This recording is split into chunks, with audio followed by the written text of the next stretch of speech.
An unprecedented cyber war is currently underway between Ukraine and Russia. In the 21st century, war is no longer being waged only on the front lines using tanks, missiles, bombs, and bullets. War is bypassing all physical barriers to indiscriminately harm society using the internet and other technologies.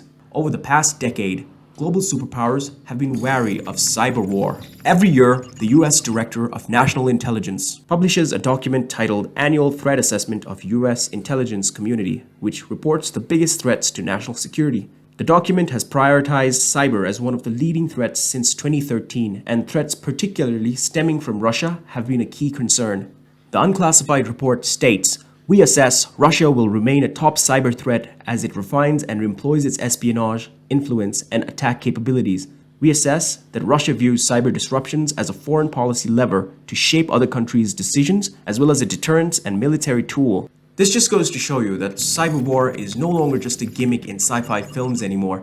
Today, all speculations of cyber warfare have turned into reality, and it is unfolding in Russia and Ukraine as we speak. Cyber attacks are being deployed by both sides as they struggle to get the upper hand in the war. BBC News reports that the Ukraine-Russia war is the world's first hybrid war being fought in the digital realm as well as on the ground. In this war, hackers are damaging government systems, healthcare, transport, media, banks, businesses, energy grids, and other critical infrastructure to not just paralyze the military, but also cripple entire economies. Today, we will be examining exactly how the world's biggest cyber war is taking place in the war between Ukraine and Russia, and how this poses an escalating risk to all of us.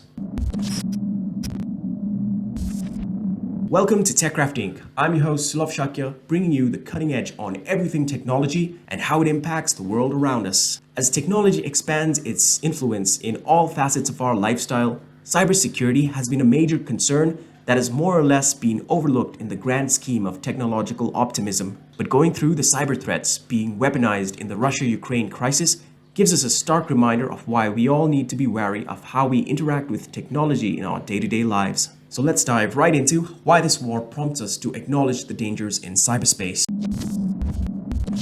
On February 13, just before the day Russia begins its invasion of Ukraine by bombarding its capital Kiev and two other Ukrainian cities with missiles, a worm is detected wiping data from hundreds of Ukrainian computers. This destructive malware called Hermetic Wiper spread like wildfire across the internet, deleted data, and even broke down several computers by wiping its OS files. Ukrainian personnel were targeted with phishing attacks to steal valuable data.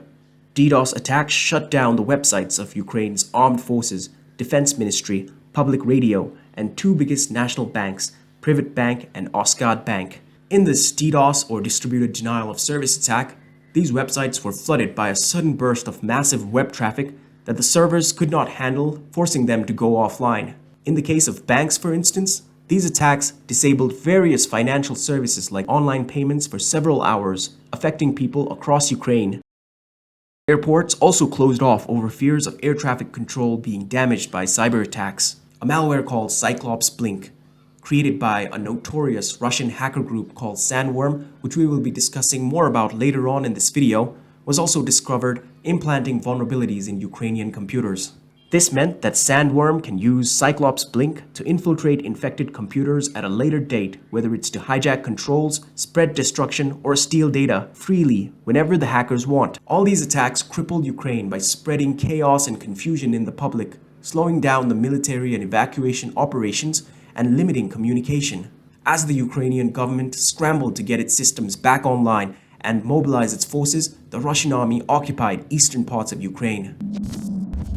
Soon after the invasion rattled Ukraine, global support rallied to Ukraine's assistance. Europe and USA has provided billions of dollars in weapons to Ukraine. Global sanctions were imposed on Russian banks and businesses, barring access to the SWIFT payment systems and various trade avenues. Many multinationals stopped their operations in Russia, and even Elon Musk joined the fray, providing Starlink terminals to Ukraine for better access to the internet in its war-torn regions. The collective hacker group Anonymous also declared cyber war against Russia in Twitter. Amidst all this, Ukraine's Minister of Digital Transformation, Mikhailo Fedorov, also went on Twitter to announce the formation of the IT Army of Ukraine, calling hackers and cyber specialists from across the world to carry out targeted cyber attacks on Russia. The tweet directed volunteers to join a Telegram group, a messaging app in which the Ukrainian government provided a list of targets for hackers to attack, including Russian banks, businesses, government websites, and many other critical digital infrastructures. The IT Army of Ukraine Telegram group now has more than 300,000 members. Reuters reports that the number of cyber attacks Russia received in the first 10 days of March already exceeded the cyber attacks in Russia in the entire month of February. Of those targeted were Russian TV stations. In a country like Russia, where the government has full authoritarian power to control the media and broadcast state propaganda, the cyber attackers managed to hack into Russian TV channels like Russia 24, Channel 1, and Moscow 24, replacing their live programming with independent coverage of the war in Ukraine, urging Russian citizens to protest against their government and stop the war. Even the government's main website, Kremlin.ru, was defaced by hackers. Dozens of Russian companies, government websites, and infrastructures are being hacked on a daily basis since the war began, and more cyber hacktivists are joining the war effort with each new day the war continues. What's important to understand is that cyber warfare in Ukraine didn't start days or months before the actual invasion. It has been a gradual development 8 years in the making. Ukraine has been a testing grounds for Russian cyber attacks dating back to 2014. The first known Russian attack was a piece of malware used for spying called Black Energy discovered throughout Europe in 2014. After that attack, Sandworm remained silent for an entire year until it resurfaced again in one of the world's most devastating cyber attacks at the time. In 2015, Sandworm uses a destructive malware called Killdisk to shut down Ukrainian railways, airports, and media houses. Power grids were the heaviest hit in the attack. The hackers used a variety of cyber attacks, including spamming telephone calls, hijacking computers, and even shutting off backup power supplies. Energy grid operators were locked out of their own computers as all they could do was watch as hackers remotely controlled their mouse cursors to switch off circuit breakers, causing blackouts across Ukraine. It was the first time in the world that hackers had actually managed to cause a power outage. But just a year later, in 2016, Sandworm would return again with an even more devastating cyber attack. This time, the hackers used a malware called Indestroya, which ran an automatic code that instantly switched off all the circuit breakers, which was much more advanced than the last year's hijacking attack. In just 1 year, the hackers managed to evolve from just manual attacks to automated attacks. The code was so potent that it even caused several transmitters to explode along the power grid. Indestroyer caused a blackout to 1/5 of Ukraine's capital Kiev, as well as causing severe damages to various government, industrial, and institutional computer systems. Sandworm struck again in 2017, and this time, it set off its most destructive cyber attack yet. The malicious worm that is now infamously known as NotPetya was shrewdly designed as a ransomware with a pop-up message demanding a ransom to regain access to computers that the worm locked up. However, the ransom was simply a distraction, as it was actually a wiper malware that wiped data and destroyed computers regardless of whether the ransom was paid. It indiscriminately attacked private businesses, governments, and hospitals, crippling many civilian infrastructures. But unlike previous malware, this worm spread across the world through the internet, causing billions of dollars in economic damage. The spillover effect of the worm reached global companies like Maersk, FedEx, and Merck.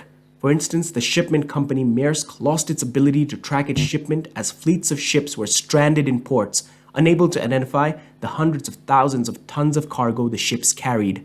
Outside the ports, hundreds of trucks started to line up, causing traffic congestion as they awaited to pick up cargo that couldn't be sorted due to damaged computers. Regarding the damage done, in an interview with iGlobal Intelligence for Business Leaders, Adam Banks, head of technology at Maersk, said, quote, "All end-user devices, including 49,000 laptops and print capability, were destroyed.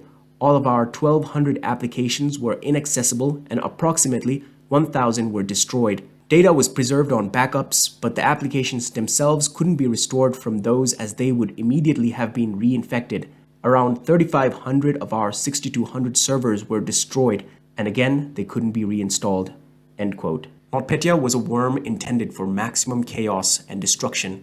The White House estimates that the spillover effect of this worm caused a total of $10 billion in economic damage worldwide. These series of cyber attacks escalating in their scale and impact year after year, leading up to the war in Ukraine, has been well documented in Andy Greenberg's book, Sandworm.